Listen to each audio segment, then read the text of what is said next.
First things first, the subgenre of action game that God of War belongs to is not really one that I'm particularly adept at, as I prefer slower paced RPGs most of the time, with the occasional racer or FPS thrown in for good measure. I don't really have the skill or the reaction times required to play this sort of game on anything above the default difficulty setting, and sometimes even then I struggle. This is why I've kind of ignored this series up to now for the most part. I did buy the very first God of War back when it was released, but never played past the first few enemies in the Athens level.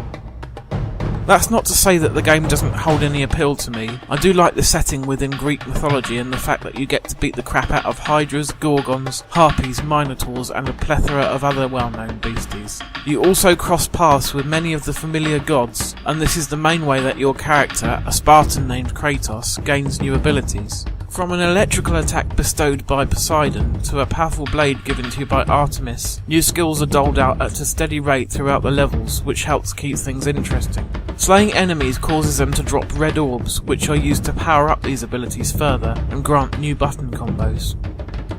God of War was one of the first games of this type to integrate QTEs into the action-based combat. When a bigger enemy such as a Cyclops has been sufficiently weakened, a large circle button icon will appear above their head. Pressing the circle button close to that enemy will initiate a sequence that, if correctly executed, will see Kratos perform a particularly brutal finishing move. These vary from inputting a string of random buttons, making the correct circular motions with the right stick, or hammering the circle button as quickly as possible to force your blade down the throat of a stunned Minotaur, for example. Combat is quite satisfying. You can get so far by simply mashing the attack button to start with, but after a while this tactic no longer works, especially on the higher difficulty settings. To be truly successful, you need to mix up light and heavy attacks, block when required, dodge attacks completely by pushing the right stick in a direction, and make good use of your special magical attacks.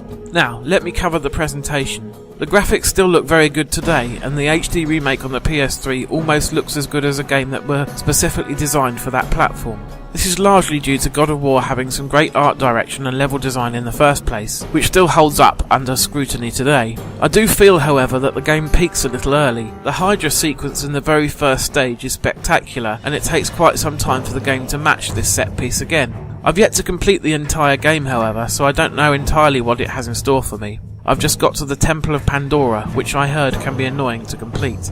God of War also features some truly fantastic music, which fits the setting perfectly and rivals big budget movies for production value. If you were to buy a copy of God of War today, the PS2 version can be picked up for less than a £5 if you don't mind playing a used copy, or the PS3 HD upgrade, which is packaged alongside God of War 2, can be found for about £10 used or £15 brand new. That is great value for money. As I said, I'm not particularly good at this genre, yet I'm still having quite a bit of fun playing through on easy. Those of you who do enjoy this sort of thing should definitely play it if somehow you haven't already. Next week, because we're getting fairly close to Halloween, I will be playing a survival horror title by the name of Gregory Horror Show. See you then.